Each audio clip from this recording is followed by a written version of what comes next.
Title: It's just one night with my CEO, she said. He's my fantasy. I said, okay. Next morning, the CEO called her screaming. The Sterling merger is dead. Who is your husband? Start. She said it like she was asking for permission. It's just one night with my CEO, she whispered. He's my fantasy. I looked at her, at the woman I'd spent 9 years building a life with. Calm, beautiful, careless in ways only someone loved too much could afford to be. I smiled. Okay. She laughed, surprised. She thought I was being progressive, understanding. She didn't notice how still I went, how quiet. That night, while she packed her overnight bag, I logged into a server she didn't know existed. By dawn, her fantasy would implode. We met in college. She studied marketing.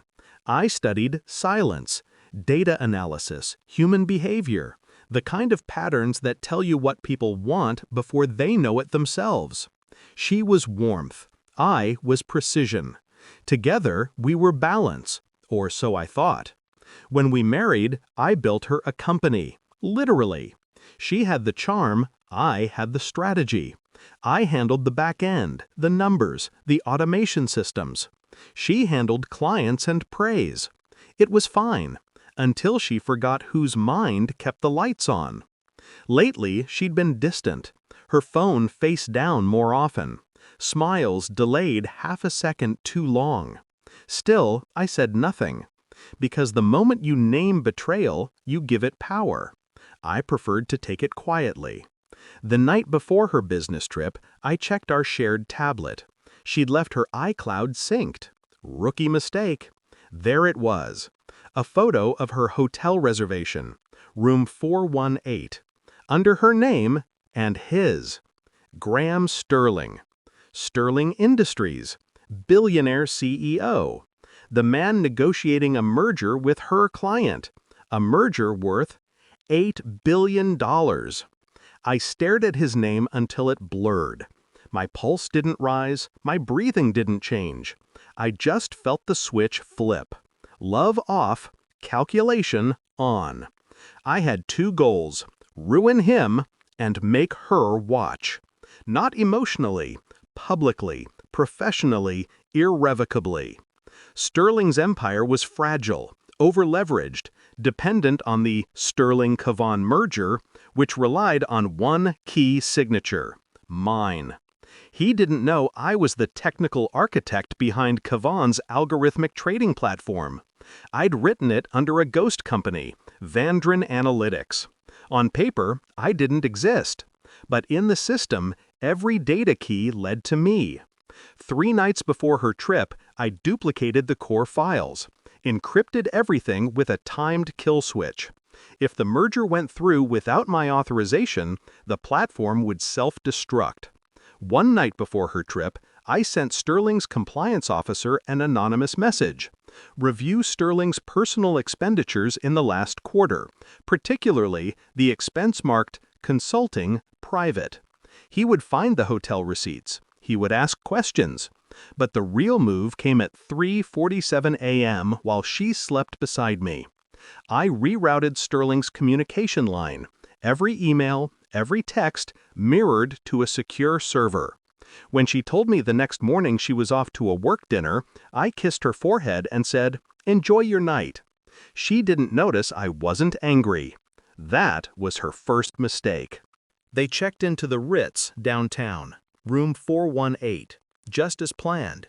She sent me a text that 9:13 p.m., "Don't wait up." I didn't. By 10:05, Sterling's encrypted email system was compromised. By 10:27, I had every confidential document he'd shared with his board, including a thread where he mocked my wife's obedience. By 10:52, I uploaded the files to an anonymous journalist under the subject Corporate Fraud Inside Sterling Industries. At 11:08, his board of directors received the same leak directly from his own email address. At 11:32, she texted again. "He's incredible." I didn't respond. At 12:01 a.m., the financial press broke the headline: Sterling merger under federal investigation. By the time she fell asleep on his chest, Sterling's empire was already in freefall. The next morning, I was making coffee when her phone rang. She answered half asleep. Sterling's name lit up the screen. His voice cracked through the speaker. "The Sterling merger is dead! Who is your husband?" Her face drained of color. "What?" she stammered. "Your husband!" he shouted. "Who the hell is your husband?" I watched her realize. Her pupils tightened, mouth dry. She turned toward me slowly, like prey spotting the hunter too late. I smiled. Just once. By noon, Sterling Industries stock had plummeted 43%. His board voted him out within hours. His assets were frozen. His name trending for all the wrong reasons. She called me a monster. I said, no, just thorough. She packed a bag that night, said she couldn't live with me anymore. I didn't stop her, didn't need to.